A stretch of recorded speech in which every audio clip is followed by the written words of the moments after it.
Welcome everyone to the show. Number 11. Episode 11. It's like you're making progress every day that you have a new show. You know, fast. It's going fast. It's going fast. Crazy. Yeah, we'll be at so in order for us to get to 100, what do we need? 5 days a week. Another 50 weeks, 40 weeks. There you go. Attainable. Half a year. Think you can make it? Think you can make it? That's probably a better question. You're right. I guess we'll find out. Well, the key will be when college football ends. Yes. We just go right into recruiting. That's no problem. Recruiting. Listen, we got a ton of spring football. I posted today about the plans for every FCS program for the spring. So on my Twitter page, it was a pretty good read seeing what, Patriot League and Ivy League and, the Big North, the Big South and all that stuff with everything they have planned for. It's pretty interesting. Some of the leagues are going in one direction, some in another. So it should be an interesting spring to say the least. Well, that's good. And I guess how they run the spring is going to remain to be seen. But that's putting the cart before the horse. We had a huge weekend of football. Crazy weekend. Huge, crazy weekend of football. So let's get into that. Let's start with local. Yeah. Let's start local. Huge win for the Scarlet Knights. Big win for RU. Overtime. And what I really like about the game was, they preached the chop, and that's what they did. And there were so many instances when it looked like they were done, and they just kept coming back and coming back. And, when Maryland hit the long pass that made it look easy, and I was like, oh, man, they're scoring fairly easily here. But then they just came right back. And I it's a tribute to what they're doing. They're on the way there. As they get more and more players in, they will get there. That you can begin to see. The next question becomes, how long do they keep Coach Gleason before someone snatches him up? So, because offensively, it's interesting because I wouldn't say that they have a true identity offensively, but they basically just use the personnel they have to the best of the ability, which is one of the things that's the big thing in college, and one of the things that I think is really great about offenses now is you're seeing a trend more on package-based programming than it is system-based programming.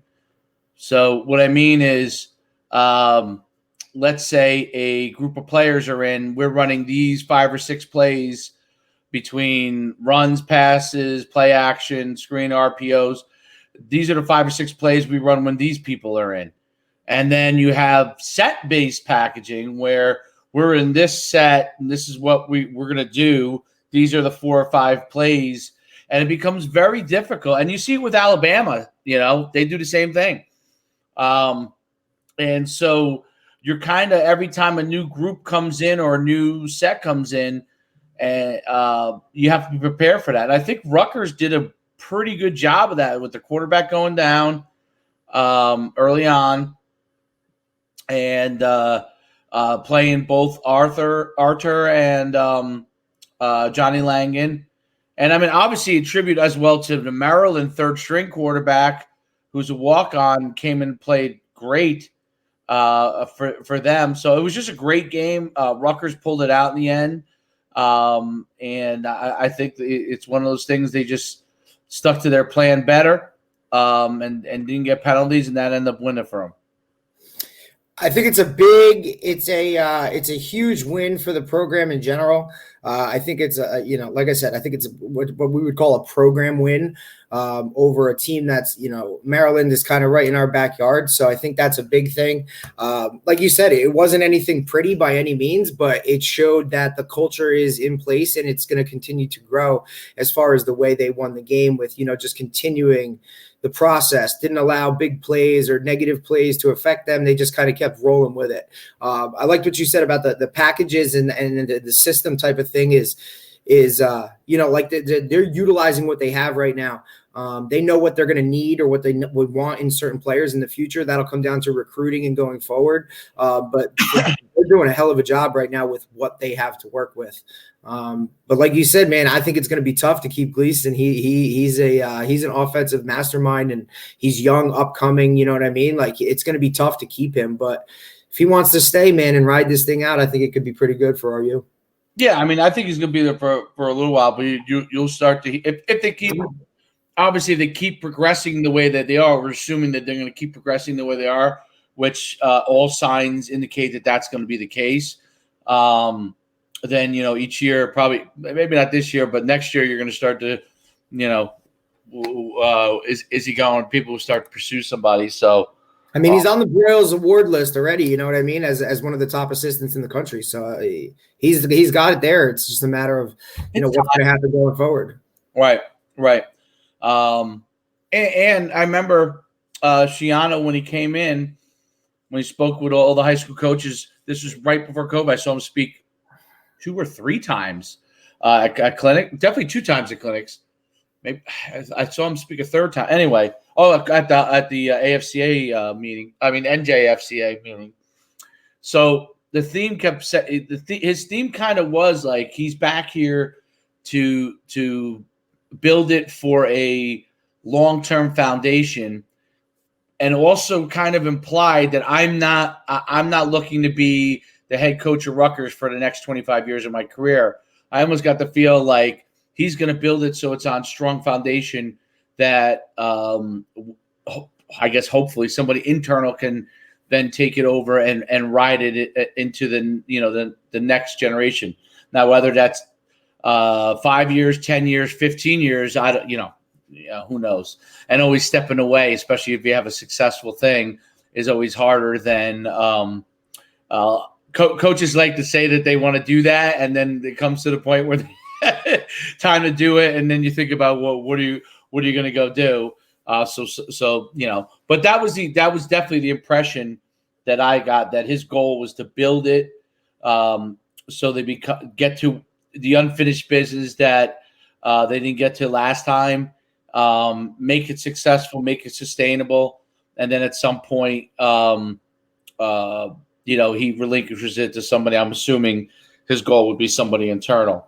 But yeah, so I thought that was interesting, and I could see, what I love is the enthusiasm, the passion, the willing to, he's like a kid in a candy store. When they win a game, like that's, when you win a game, that's how you should feel no matter what your record is, because, right. And as a head coach, as assistants should all feel that way. But as the head coach, you got to feel that way because winning is precious. And that's part of the joy of coaching. So, I mean, this is definitely one time we're going to be obviously in pretty much full agreement.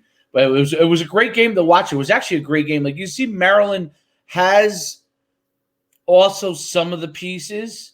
Like they could get there. There are things that have to. They definitely shown promise, which obviously for a long time they haven't. The question is, will they clean up the things that they need to clean up? Because there's definitely ability there, and my guess is Loxley's going to get some really good players because he's very connected to the Southern Maryland, D.C. area. Right, which is a major recruiting bet and a major hotbed for high school football, man. I mean, it's really kind of a sleeping giant. Some of the teams they have down there, the kids, I mean, they can just play ball. They're coached up in a good way. I mean, it's the same thing we say about up here. If we could just keep those kids in state and keep them going to state school, it would change the dynamics of a lot of things. But I think Maryland is in a good place. But at the same time, I think Rutgers is in just as good of a place, if not better, after that win. Yeah, I think the states that have this New Jersey, Maryland, Virginia, and North Carolina, that area, they have a lot of similarities within their state schools that you always get the feeling like if they could just keep the guys that they have access to in their state, they're gonna get there. And sometimes, obviously Mac Brown's doing a great job at North Carolina. When they're able to do it, they're highly successful.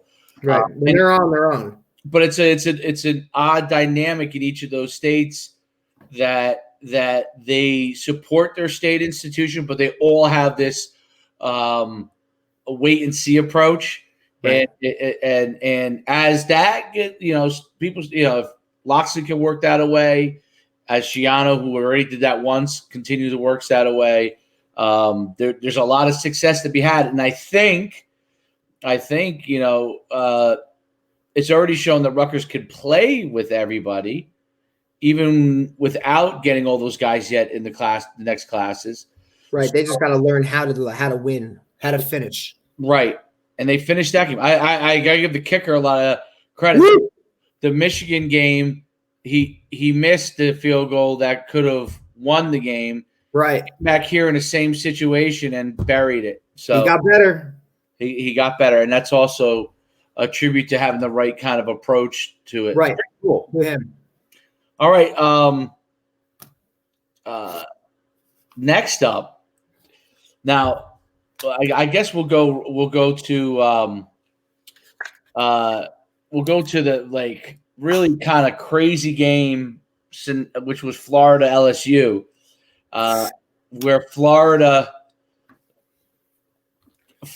basically ruined an opportunity, possibly. Watching that game, a little bit of that game, I didn't watch the whole thing, but watching enough of it and some of the highlights. If you could even see it. The fall was crazy. I feel like Florida just thought they were going to beat LSU. Right. They overlooked the team. They underestimated the team. They walked in there with the wrong type of swag, the wrong type of attitude.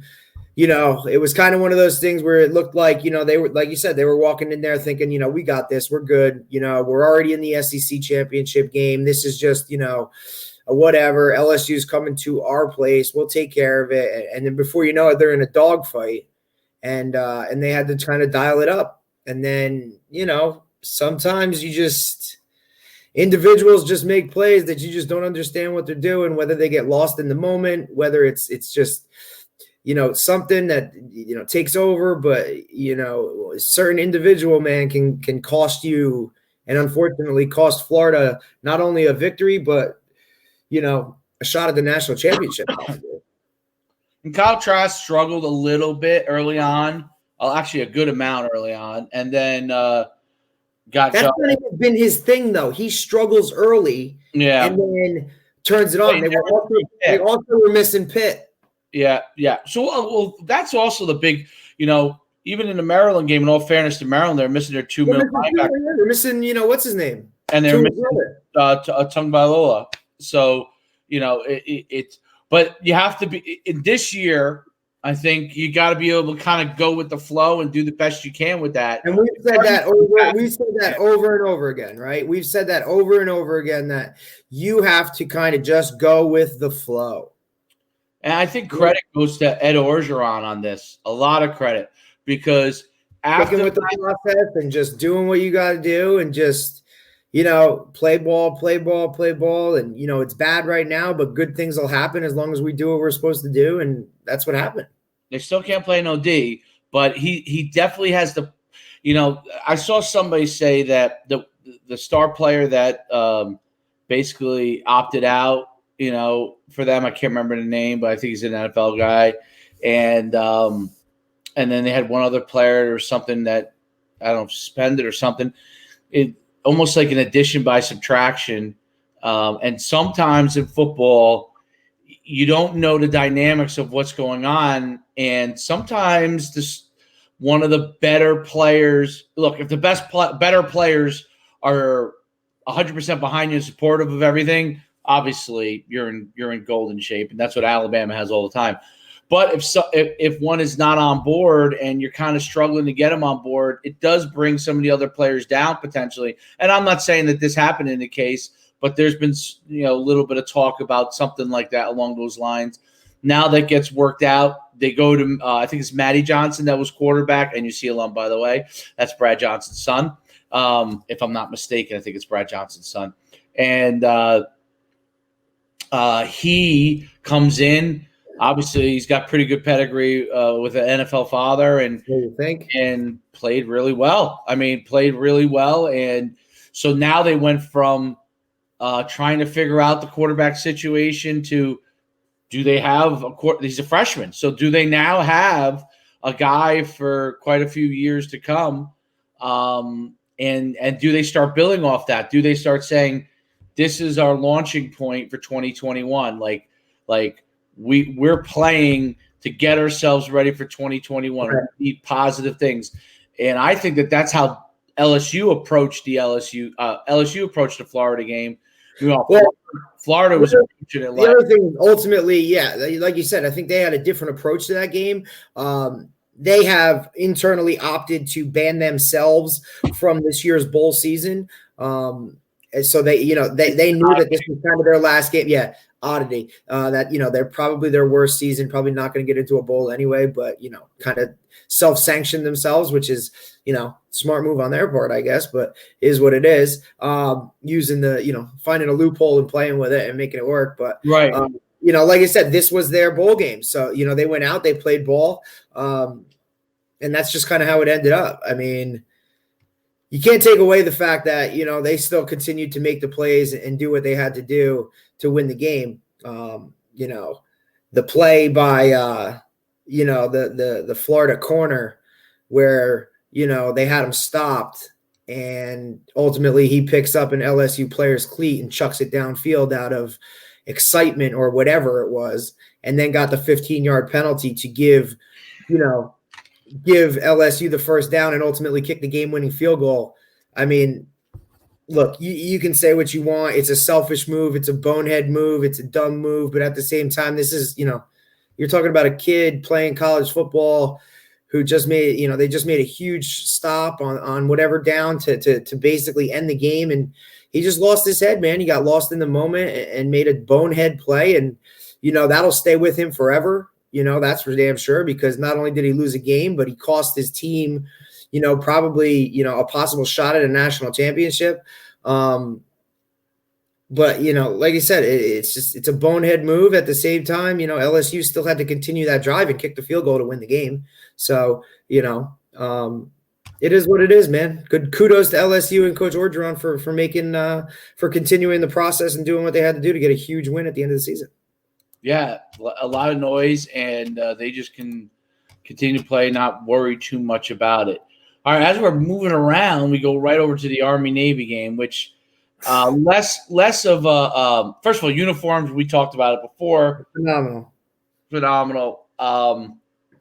Less of a surprise in the game. I guess what the big surprise was, I think it was 3-0 in the fourth period. Right. I think there was, Army was expected to win, and ultimately they did. But I think the fact that Navy kept it close and played hard, which is always a factor in this game. Like, I don't care who's supposed to win, who's better. It's usually just a dogfight, because there's just certain elements to that game that bring out, you're going to get the best from both teams.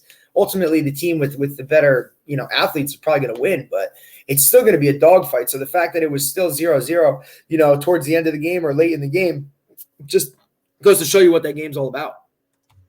Yeah, I mean, Army is totally – Monken has totally changed that program around, the image in that program, what they represent. What I think that Navy always did a good job of showing the personality of Navy, which I thought attracted players for a long time there. And Army – was less out in front on that for many years. Right. And I think it hurt them in recruiting in the early 2000s.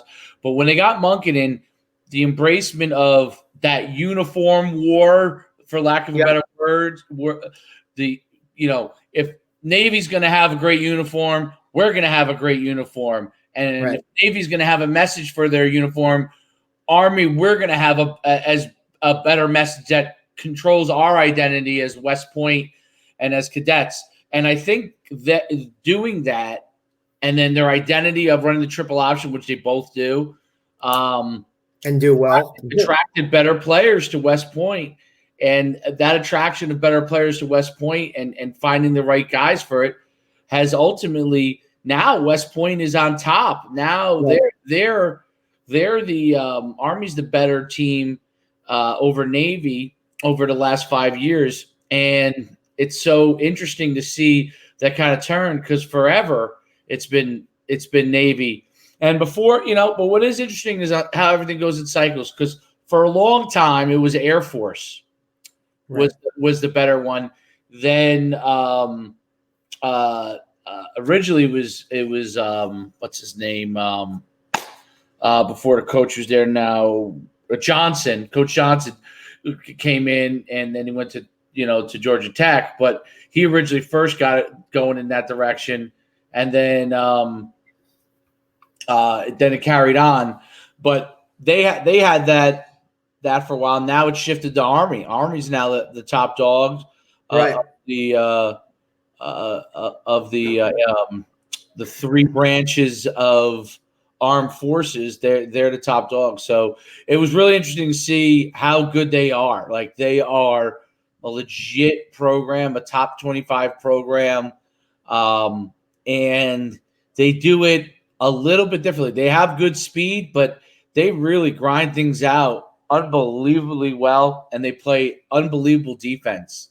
So, that's the thing too, is the defenses, man. They just fly around and they're going to pop you in the mouth. That was awesome to watch defenses like that fly around. Yeah, it's pretty incredible.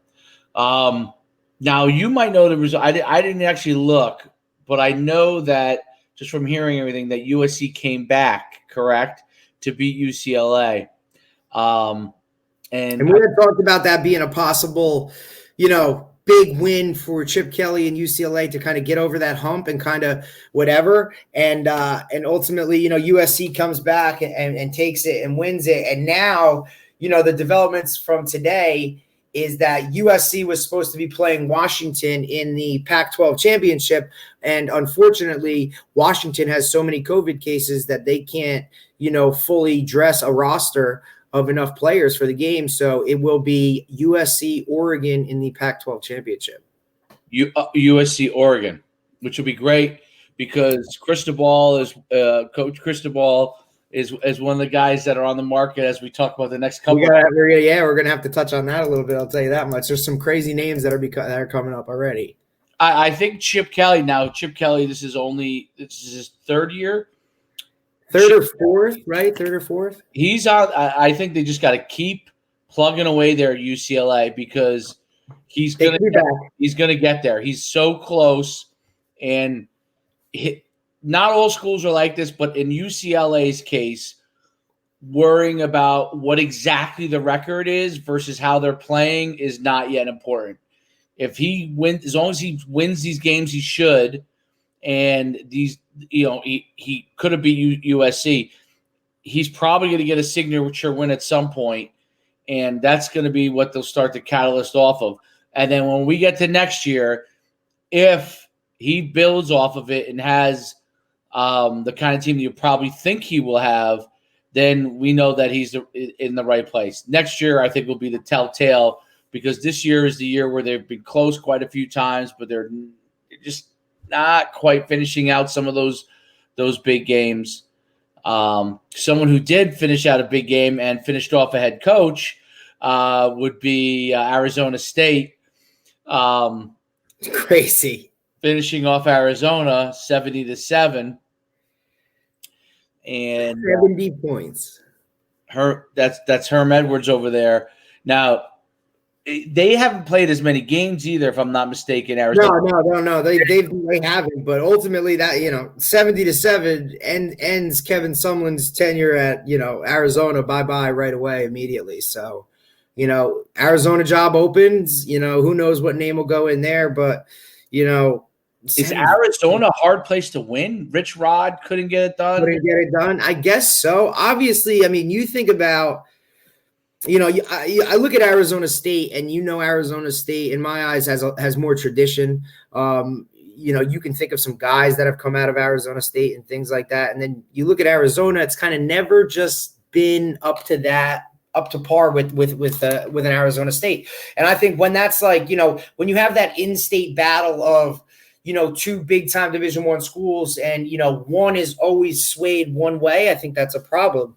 And so it's got to be an issue as far as recruiting. You're probably always losing guys to Arizona State, and then if you go in there and you can't beat them, like, you're never going to be anywhere. I wonder if so they're in two completely different areas, right? You have that with Oklahoma State and Oklahoma. And Oklahoma State was always like sometimes good, sometimes not. But now they've had obviously a lot of stability at the head coaching position and success, and a lot of money poured in there. I have no idea what Arizona's situation is, but I know Arizona State is in a very good area from a recruiting standpoint. Tempe, Arizona, right next to Phoenix and Scottsdale, college town that has a lot going on. It's one of the places I've been. It's funny. I've been there. I've seen it, and I could see why they can recruit well there. It's like one of those places that the place people want to go. If you bring people there, so the key at Arizona State and probably Arizona too. Now Arizona's in Tucson, completely different place, far away, deep, like southern Arizona, if I'm not mistaken. Okay, I'm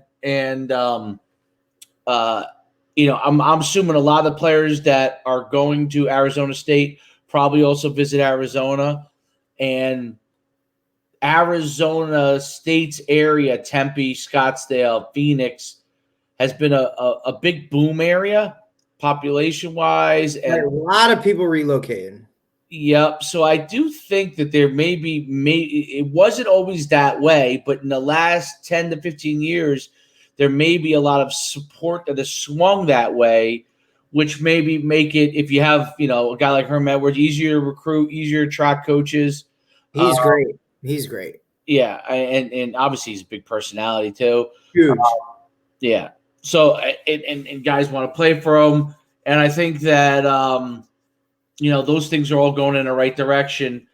So, I mean, Arizona State is obviously trending on the up, and Arizona's got a lot of work to do. And I don't know enough about Arizona's not since the Desert Swarm and Teddy Bruschi have they been really that good. I mean, what is that, the mid-90s, Easily have to be. A couple of years here and there, but nothing stable. Arizona State has had some instability too, but they've had more better years. And I do think you get more. I do think where they are, California players may be more comfortable going there because there's a lot more. And you obviously, no matter what anybody says, I'm sure the majority of their recruiting is going to be out of California, Southern California. Right. That's where I would think the big draw would be. And it's not that far either. No. It's like a 5-hour? So there's a lot of things that work in its favor versus Tucson, which is probably 10 hours if someone wants to go away but doesn't want to go that far away. And you got Herm Edwards only 4 hours away. Why not? Why not? You cross over and you're there. So I think that's pretty interesting. I don't know. Well, what's your thoughts? What's your thoughts on the firing of Sumlin? I mean, it's interesting. This is the guy who was the head coach of Johnny Manziel, and it's almost like he never makes it more than 2-3 years. Like, he comes in hot, Even so, when he came out of the University of Houston, right, and he got the Texas A&M job. He had Johnny Manziel at quarterback. He had Cliff Kingsbury as an OC. He kind of burned out there. It was almost like, and I've said this before tons and tons of times, when you get fired from a job and then you immediately get another job, you don't have time to reevaluate yourself or what you did wrong in order to get fired at that other place. You know what I mean? Taking a year off. There's something about taking a year off, stepping back, looking at yourself, reevaluating the way you run your program and things like that, that ultimately, in my eyes, will make you a better head coach if you want to get back into it. Here, he kind of just jumped right into this Arizona job, whether or not it was a job he really wanted or maybe That's a big question. Right? Because a lot of these guys, the window is so small. The window is so small in college football that, if there's an opportunity for a job, some of these guys they understand, like, I got to get it. I need it now, because if not, it's not going to be there or nothing. And there won't be anything there for me. And pretty soon I'll be a forgotten name and never get back in the show. So some of these guys look at it like that. To me, obviously I've never been in that position. But for me, the taking a step back, reevaluating yourself, looking at the things that you do, as a program, as the leader of your program, as the CEO of your program, and kind of reevaluating those things and taking a look at it and maybe going to see some other things, how other programs are done, things like that can ultimately make you a better coach at your next job. And, Kevin Sumlin jumped right into this after Texas A&M and has struggled from the jump, and you never really saw, he never had a signature win, you just never really heard anything. He kind of got lost out there in the desert. And then, I'll tell you the one thing that stands out is a 70-7 loss. That's for damn sure. And ultimately that's what, got him canned. And we'll see where he goes from there. I'm sure he'll resurface somewhere. Hopefully he takes some time and gets better and then moves on from there. I'm sure Nick Saban has a spot for him. If he needs it. Nick Saban seems to be the savior of all head coaches fired, because if you look at, there's just so much. He's so many former head coaches that are on his staff that don't really have formal titles, right? They're an analyst, they're a whatever guy. All of a sudden, you just see these guys on the sideline, and you're like, what the hell? Like, oh, he works there too. Some guys have big names. Don't get me wrong. Kyle Flood, former coach of Rutgers, is his O-line guy. Steve Sarkisian, obviously, former head coach USC in Washington. He's his OC, and he's one of those. He's another name. He's another one. He was a head coach. Nick Saban brought him in. Let's look at the staff here. First of all, his staff's always amazing, but he's got Sarkisian. He's got Kyle Flood. Those are both former head coaches. So I don't even. Got another one that was an analyst that just left. I don't even think they list the analysts on the regular. You're looking at a guy that's the former head coach of Tennessee. Not Lane Kiffin, who was a big name as his OC, who was there, but we're talking about Butch Jones, who was the head coach of Tennessee, and now he just leaves to get I believe the Arkansas State job. Loxley after he left New Mexico. Right. Yeah. And then you look at Kirby Smart, right? You're looking at, if you really want to get crazy, you could look at Cochran, his strength coach, who is now a special teams coach at Georgia. And it's wild, man. He is like he's an assistant coach whisperer. So listen, this is great. I had to go on the website because I'm just curious. Mario Cristobal used to be there, if I'm not wrong. Yes, he was. So here is who the analysts are. I'll just give you some of the bigger names on Nick Saban's staff right now. Okay, names that you would know. Nick Perry, who was a player for him. Javier Arenas, remember him? He was a player for him. Was a kick returner, I think. Nick Perry, I think, was a DB. Mike Stoops, he was the head coach at Arizona, right? I think he got. Yep, and then he was with Oklahoma with his brother for a while. Right, so he actually was close at Arizona. He was close. He might have been the closest one, closer than Rich Rod. Yep. Major Applewhite. Major Applewhite just got another job. I believe he's going to Arkansas State as the OC. They just announced that today. Okay, and then Charlie Strong. So Charlie Strong's on his staff right now as an analyst who's South Not Florida. bad to have the former University of Texas, South Florida, University of Florida, DC under Urban Meyer. Not a bad guy to have.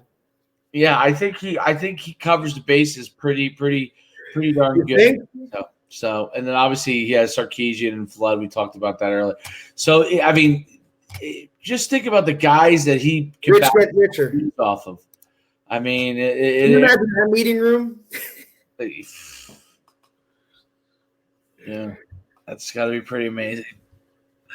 It's pretty amazing, and he's the king of all king. He's like the Island of Misfit Toys over there. It's amazing. It really is amazing. But he rehabs them. That's what it is. The rehab. That's exactly what it is, man. It's like it's a come on in, let's bounce some, hey, love to have you here. Why don't you come lay low for a little while, get out of the limelight, but still stay in the game. And then when something comes up, you're good to go. Like, ridiculous. It's exactly what it is. It's a rehab on an island of amazingness. That's pretty crazy. Along the lines of getting the boot, this was a surprise. Yeah, I watched a bunch of shows on things. I guess people within the SEC were not as surprised as people outside the SEC. He's one of my favorites. Gus Malzahn, after a win, goes and they fire him. You see his buyout? $21 million. I mean, you can't be too upset. $21 million. This guy came from being. He gets half of it by the end of the month. Guy was a high school coach, but originally most famous for writing a book on the no huddle, and he gets $12 million by the end of the month. Yeah, I got fired, but I'm walking away pretty. Could he be on the Alabama rehab staff for a couple of years? I think so. Why doesn't he just go coach high school somewhere for $5,000? Oh my goodness, it's crazy. Due in 40 days. That's unbelievable. Thank you, Chris. Told you, he gets it in one. Like, all right, we're gonna fire you, but just stay quiet. Here's $12,000 or here's $12 million. Just thank you very much. Appreciate it.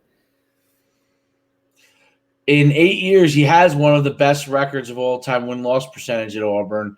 Auburn is a unique place. Have you ever been to Auburn? You're always going to be fighting with Alabama, right? As far as recruiting, as far as on the field.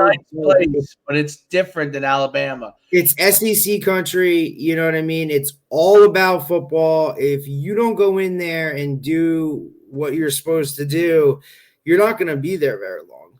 And what is that? I just don't understand. I just think it's crazy. Yeah, whoever his agent is, definitely. His agent is probably the guy who's all the agents. The agent for all of the coaches is when I was an agent, I knew who it was. I can't believe I forgot. He does all the coaches.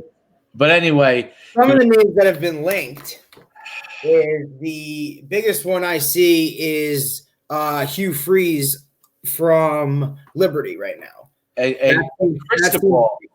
Cristobal as well. Cristobal is another one. Sarkisian is another one.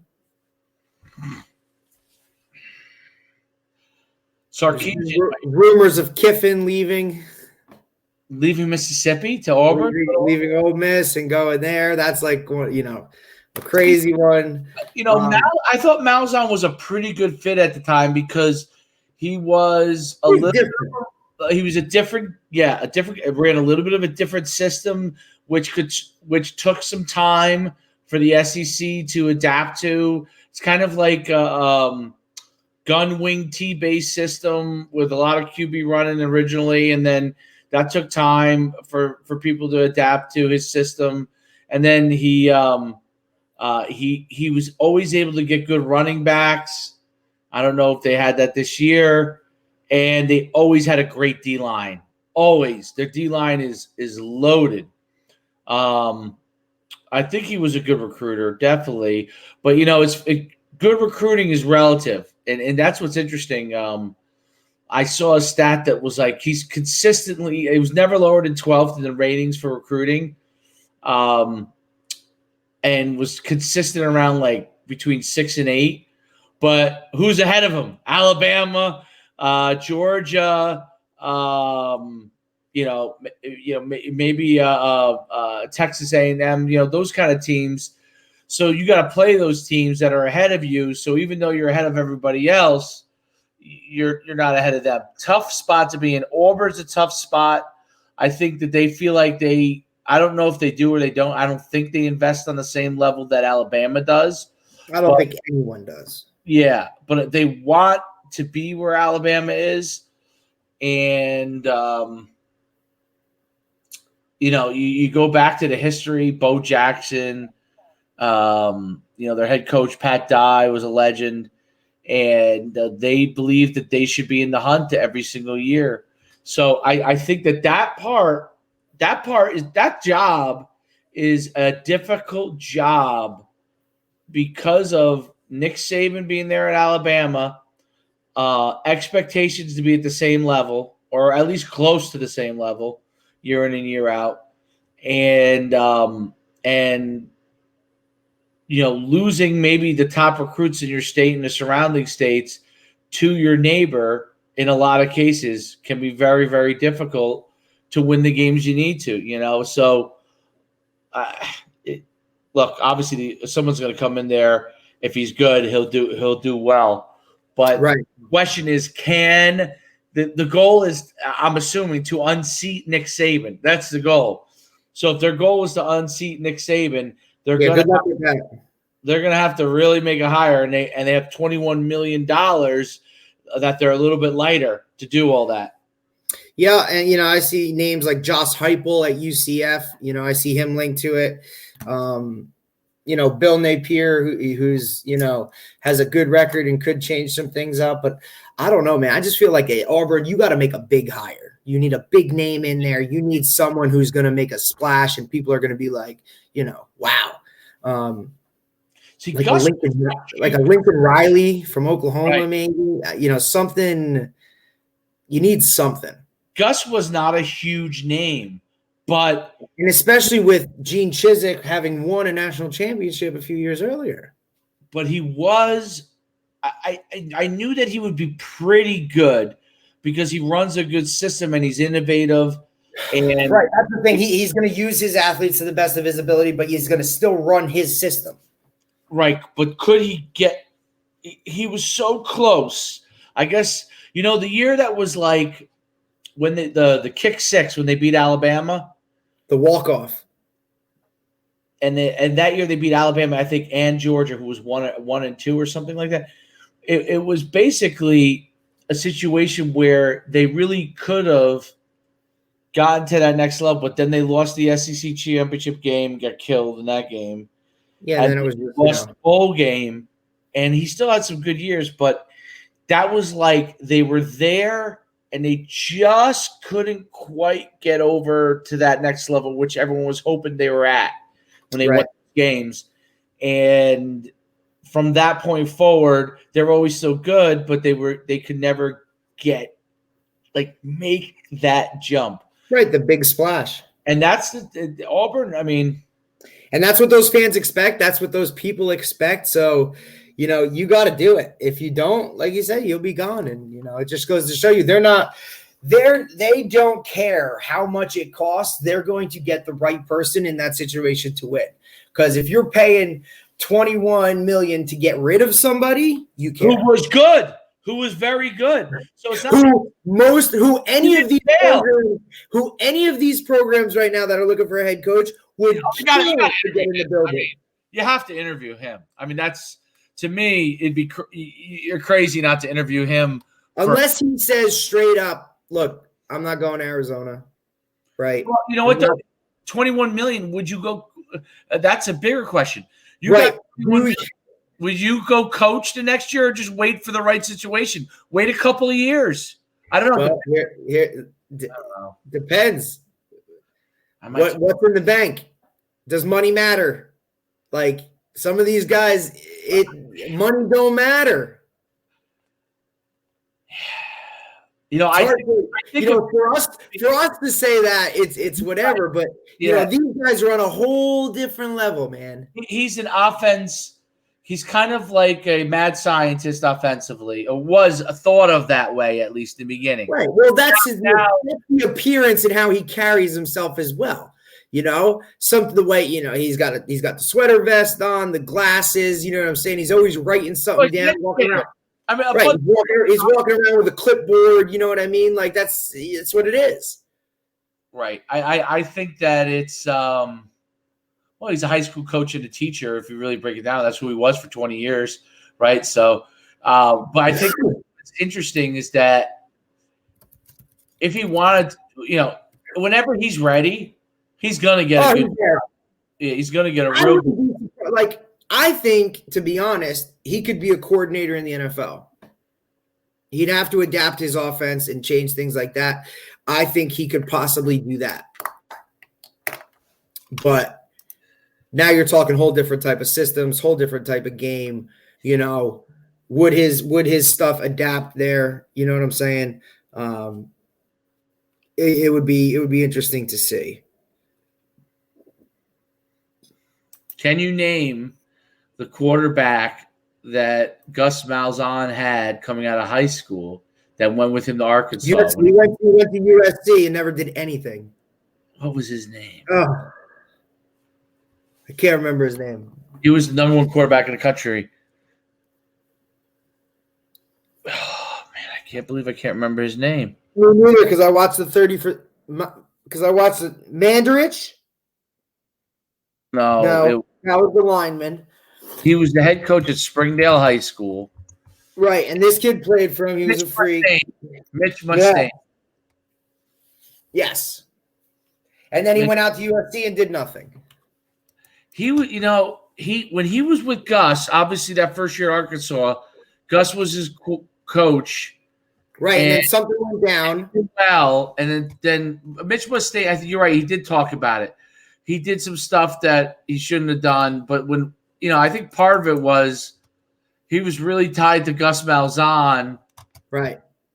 And Gus Malzahn, he obviously understands his system, of course, He's been running it since he was in 8th grade. Yeah, and then when he left, I think that kind of put Mitch Mustaine in a bad shape. But that team that he coached, which he went to Arkansas off of, had 5 guys go. I believe that whole high school team basically he took to Arkansas. He took him to Arkansas. Basically, that was kind of the deal. And they were a small high school team. Yeah, well, I like that statement. That's a pretty good statement. Innovators win until someone figures them out. Well, unless there's really truly an innovator, so they continue to innovate. They got to continue to innovate. I think here's another one. Here's another tidbit that I read today too is Art Briles resigned from his high school job today in Texas. So there's another name that's thrown out. That means he's going. Wait, he resigned. That means he's going to Texas Tech. Texas Tech, because Texas Tech just fired their OC. He's going to go to Texas Tech. There's a lot of. I could see him at an Arizona. I don't think so. He was a longtime high school coach in Texas. Okay. He loves that. Legendary high school Texas coach, like literally. He ain't going anywhere. Goes to college. I don't know where he worked his way through. Ends up as the head coach at Baylor. Makes that into a powerhouse. There's no way I see him going outside of Texas because he's got to get – every high school coach in Texas knows Art Briles. So when Art Briles comes in, they know him not just as – it's not hey Coach Briles, it's hey Art. Exactly. Oh, hey Art, take a look at these guys. And Art's willing to sit down and look at them. And that's how he built Baylor. I mean, Baylor was in He's just gonna clean up his past. Baylor, it was a situation that was a bad situation that he really made into a powerhouse, So it's so interesting of where coaches go. Sometimes it doesn't, like I would say Nick Saban. Wherever Nick Saban goes, he seemed, other than I'll preface it like this, other than the NFL, everywhere he's gone in college, he's tended to have success. But when Nick Saban went on to the NFL, that didn't work out for him because it wasn't the right fit for him. Although I do think if he had stayed a little longer in the NFL, maybe he would have been successful. Eventually, he just jumped ship too soon. Maybe it was the wrong situation to be in a Miami, because I just look at the way he runs his program, the way he leads his players. He's so much more of a CEO than a coach. Now, don't get me wrong. When you see him out there, working with his DBs, he's coaching the hell out of it. But he just seems more like the business NFL type of coach than he does a college coach. I see adult men, NFL players relating to a Nick Saban more so than a college kid. Right. The thing that makes Nick Saban great is that he runs his program as a CEO, but he's not the absent CEO that just completely delegates. He is hands on everything. And you saw that in the week where he was down with COVID. You really saw, he's hands on. He allows his coaches to coach, but they also know that if they don't go to his standard, he's going to be right there and say, "Hey, what are you doing?" And he sure as hell ain't holding back, because we've seen him blast, his coaches. I mean, you saw him get all up in Lane Kiffin's ass one game, and that went viral. He ain't afraid to let it fly. He knows what he wants. He's going to hold you to a standard, and you better get it done, or you won't be there very long. Absolutely. One of the things I think you see in football coaching that's interesting is, I can't remember the book I read this in, because I read so many books, but it sticks in my mind that people go up to the level that is their maximum failure spot or place. Right. Meaning, like, they move all the way up until they get to a place where it's above their head, and then they fail. And then they, a lot of times, either push through that and gain that competency, or they settle at the level of their competence. So people rise to their level of failure.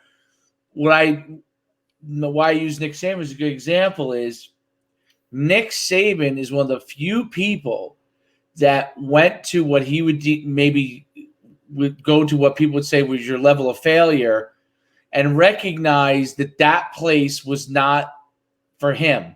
Right. And I need to go somewhere else because where I know I'm going to succeed. Like, it's not, it's not something where I have to not that he couldn't, because he would eventually figure it out.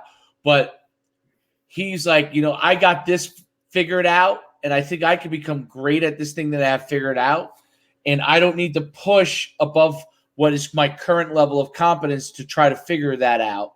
I'm going to go where I know I'm already good. I've done certain things, and I'm going to try and perfect that. That's an unusual situation. Most people don't do that. That's a credit to back to that. They keep trying to get back to that. Right. That's a credit to who he is as a person, and being self-aware enough to say, look, I can be really, really great at this, or I can continue to strive and be, something at a different level. But I know if I just sit here, continue my process, I can be a name here, and that's what I want to do. Exactly. It's interesting. It sure worked. Yeah, it's worked. It definitely worked. Basically, until he retires, he's the top dog. You might beat him. You might beat him a year here or there, but overall, you may beat him in an individual game, but you may getting the best here. he may in the next 4 years he may only win one championship, but he's an albatross around your neck all the time. That's the bottom line, all the time. But I do think that's one thing I do think will happen is I think Gus Malzahn will find another spot after he enjoys the $21 million, puts it away, sails the world. Does he pull a Mike Leach and move to Key West for 2 years and hangs out? I think he got. I mean, I look at it like this. What's it going to hurt you going and hanging out with your family for 6 months, but at least, and just seeing what it's like on the other side of the lap of luck, since you have the money, what it's like to live in a lap, and then you come back refreshed, right?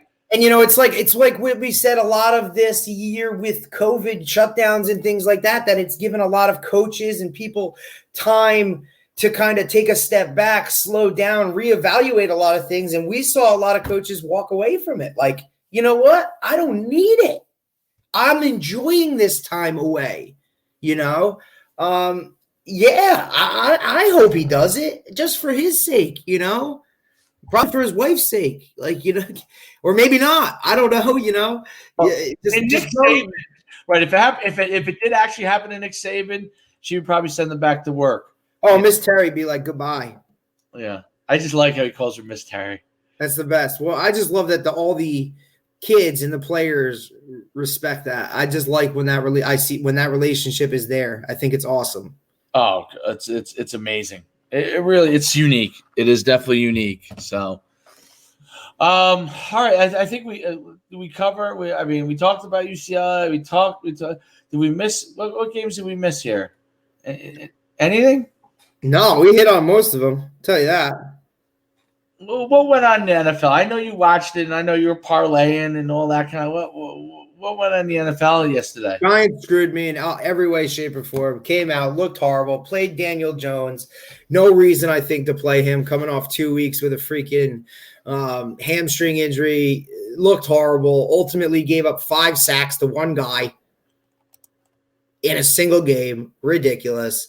The Jets lose 40-3. They are horrific, pathetic. It's absolutely disgusting to even watch them. They had 20-something yards, in the second half total offense. Horrific. And you're talking an NFL team. And they played the Seahawks, who are, number 30th in defense, total defense, I think. And just brutal. But big win for the Eagles. Get a huge win over the Saints with Jalen Hurts playing quarterback. He rushed for over 100 yards in the game. He looked great. Kind of gave them a spark, and we'll see what that happens going forward. Washington Redskins the Washington Football Club with a big win over the 49ers, which is huge. Ultimately led by Haskins because who's our boy? Alex Smith went out with an injury. He kind of hurt strained his calf or something. But they get a huge win. NFL is just crazy because it's literally every single week. Anybody can beat anybody. That's just the way it kind of is. That's what's so great about it. The Steelers lose again. So they're kind of on a downslide right now. Going forward, the Bills, right? Because the Bills beat the Steelers. I mean, the Bills are hot. Like, they're a hot team.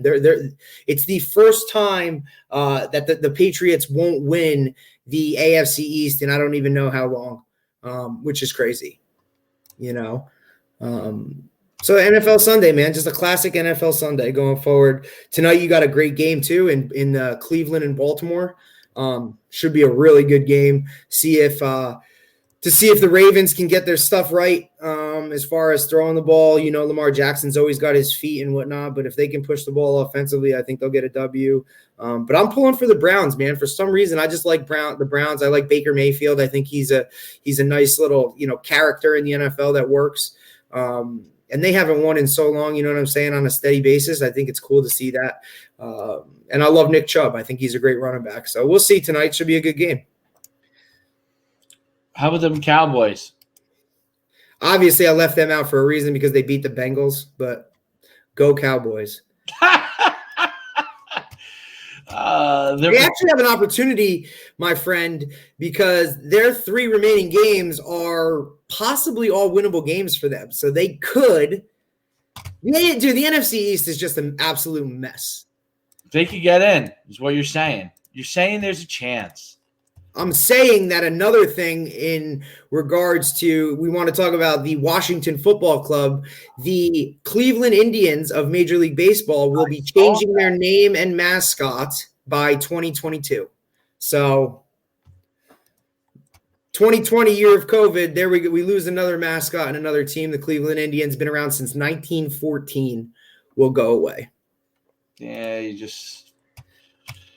just the times we live in, but it's just not, you're not going to be able to do it anymore. I mean, it's Indians is a kind of to me, a little bit of a suspect name, and I don't know anything about when Washington was named Redskins and how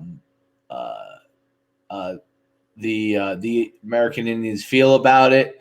Well, I would think calling somebody a Redskin is way different than calling them an Indian. My point was going to be exactly. That's what I would think. But look, I think it's the connotation of using.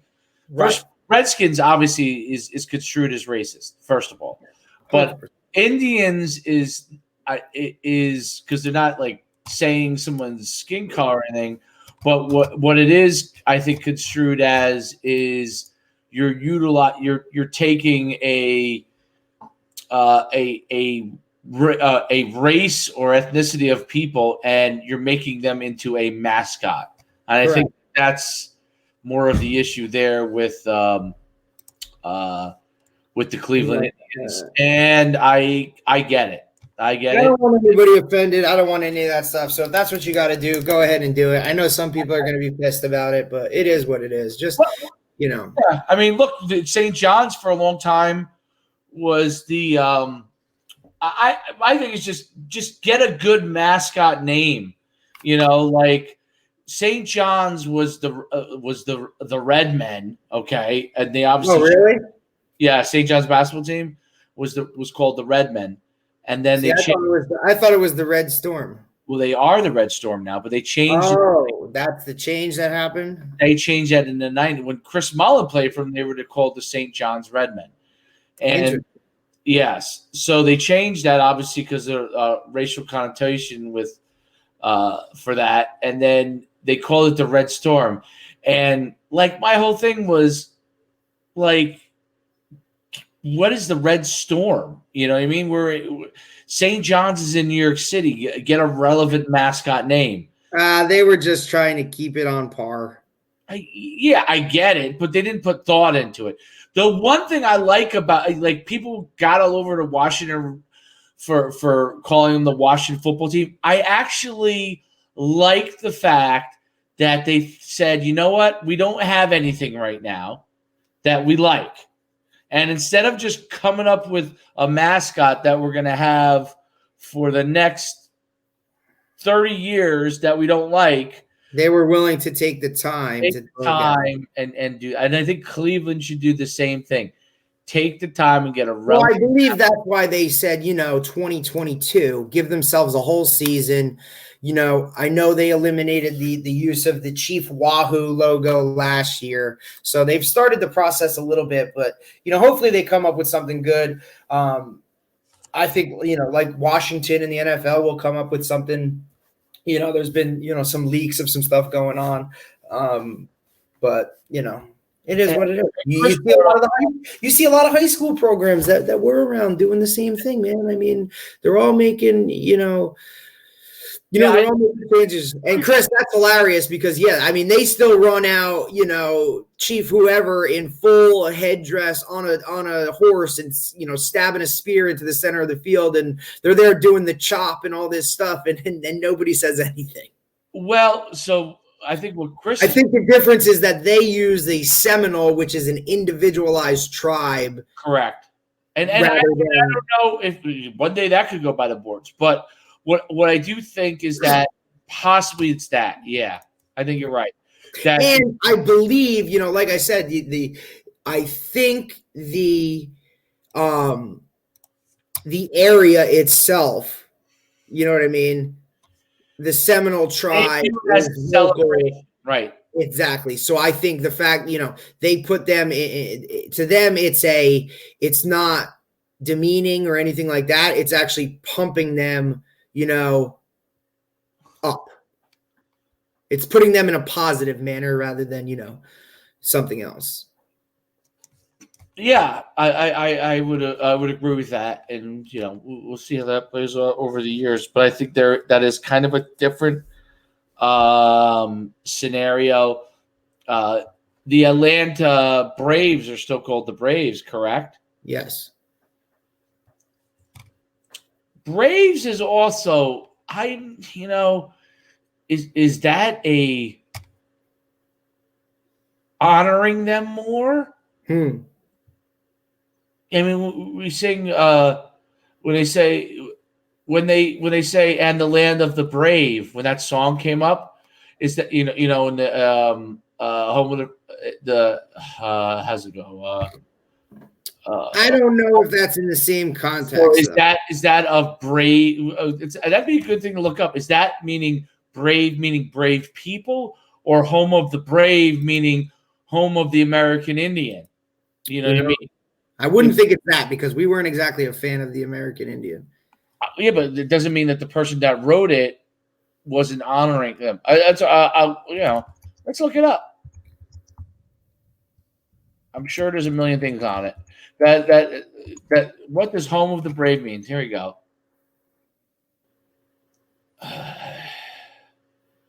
What does it mean?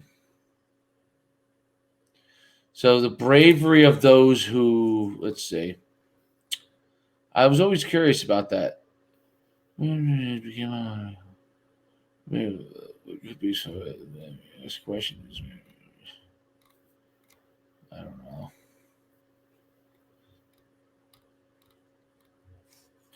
How come you can't get a clear answer quickly? Come on, Google. What's the point of you? Hey, Google was down this morning. It was like things were, oh my God. Crazy stuff was going on. It's like the world was ending. Oh. Okay, well, thank goodness I have the things that I need. Let's see.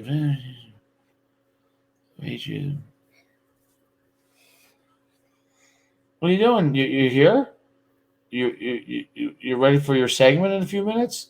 All right, why don't you take a seat over there? We'll bring you on. Let me just get my tissue. Okay.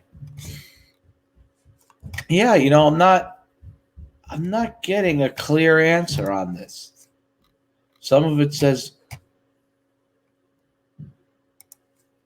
we'll have to do a little research and then come back. I think we have to come back to this one because I don't know. I'm not able to get a clear answer really quickly.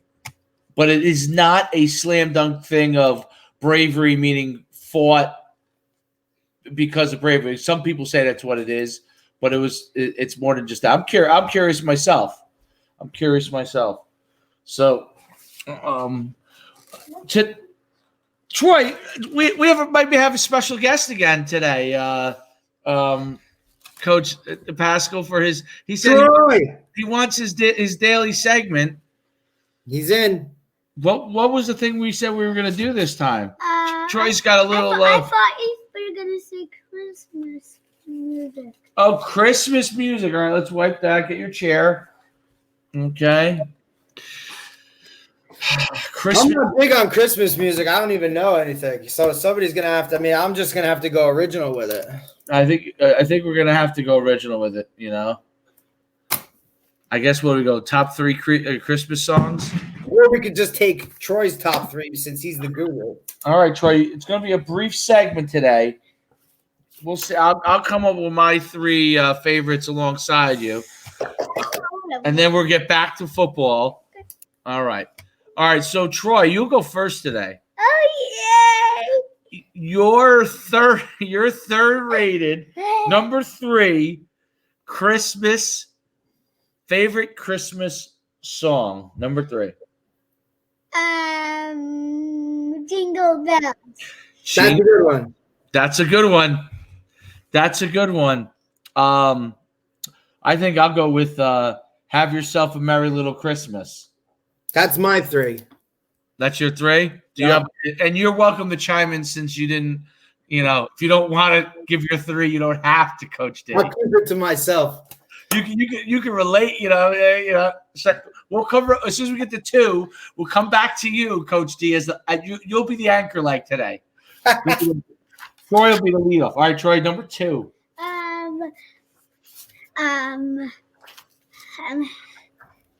Have a holly jolly Oh, Jolly Christmas. that's impressive. I'm going to give you one. I don't know if you know this one. Run, Rudolph, run. Wait. Oh, No. that's the one from Run, Rudolph. Chuck Berry. Run, yeah, I Run, got it. Rudolph. Chuck Berry's a G. Chuck Berry's great. Ooh, I'm a fan. the guitar. The guitar. Okay. Coach D, do you have a number 2? I'm gonna go Frosty. Frosty the Snowman. All right, good. All right, number 1, Troy. That was mine. Frosty the Snowman's number 1? Then you're going to have to sing it. Let's go sing it. That's your number. Frosty Get the in the- snowman is I can't sing. Oh, okay, we trailed off, but that's okay. Okay, you don't have to sing the whole thing. All right, you're good. That is Troy's number 1. I think. Let me think for myself. Christmas. I'm going to give you some also-rans after. So how about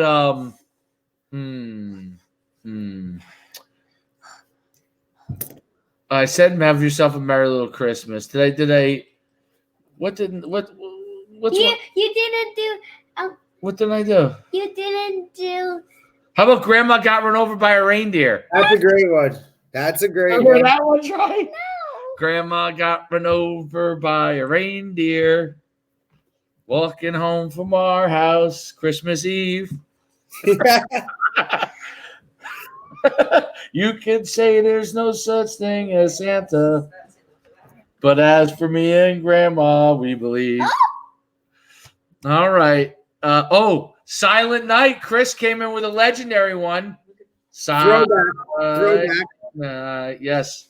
Well, Chris went to Paramus Catholic, so he Yeah, definitely I'm sure they sang that in their choir uniform. with Silent Night, Holy Night. Definitely good for him. Yeah, they were probably singing that, in their little choir uniforms and all that good stuff. That's it. That's why he's a good man. That's it. Troy, thank you very much. You want to show everybody your?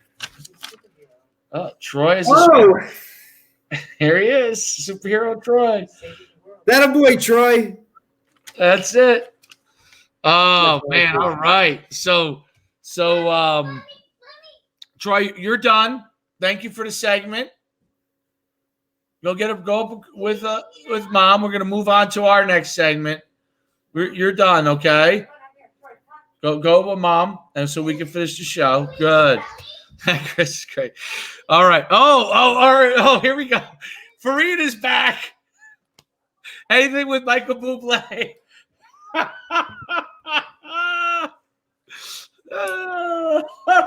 There's some character. We got some characters, dude. Oh yeah. Well, Chris and Dan are definitely our number one and number 2 fans.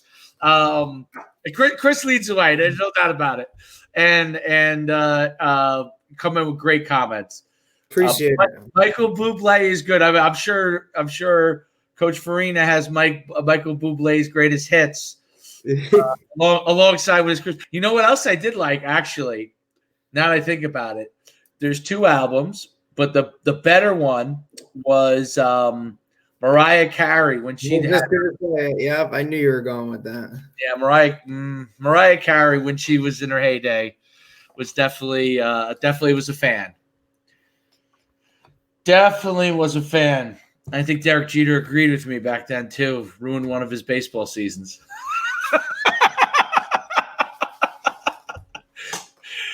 If you remember, he learned quick after that. Yeah, he's like, you know what? He's like, you know what? I ain't dealing with this. I think I'm just gonna play ball. Yeah, I'm gonna play ball. So Smart man. This is great. Oh, Chris says he wakes. Oh, he must work and during the like a night shift, and then he comes in, and here we are to laugh a little about. That's great. That's So great.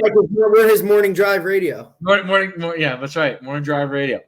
And then Christina Aguilera had a nice little. Oh yes, of course. Frida, of course she did. Of course she did, and she signed a contract too before she walked through the door. But I think if you go through Derek Jeter's years, I think one of his lowest batting averages was that year. I mean, look, he was always great, but that was his one of his lowest. Yeah, that might have been a juggle that was a little just like too much. She's way more famous than at the time than even he was. Now they're on the same level, I would guess. But back then, although she sold so many records. Do you know who Mariah Carey is, Troy? He's Derek Jeter. What's that? I said he's Derek Jeter. He is Derek Jeter, man. Like he's just on a whole nother level. I mean, and he married a supermodel, so one of the few to ever just do what he did, and that was it. Like, just stayed out of trouble, as a New York Yankee. Like, are you kidding me? Like, just impressive. And played at a high level. He was never got married until he retired. Like, he was like, you know what? This is first. Then when I finish, all right, well, maybe I'll get it. I feel like he just had that. Like, how did someone have the foresight to go through his career and avoid so many of those things that outside distractions that usually screw up people's careers? Yeah. And then he knows he's getting. He was just that laser focus. This is what I'm going to do. This is my process. Nothing's going to get in the way. Here we go. Good for him. Hi, Troy. Troy, we're gonna get your own show. Okay. All right. Take a break, bud. But all right, man. All right. So let's see. Do we miss anything for today? I think we touched on all the topics that need be so. Any movement in high school? Not much movement this weekend in high school. I don't think. I was expecting maybe the Shore Sports Network to come out with their. I think this week is when they're doing their stuff that I saw.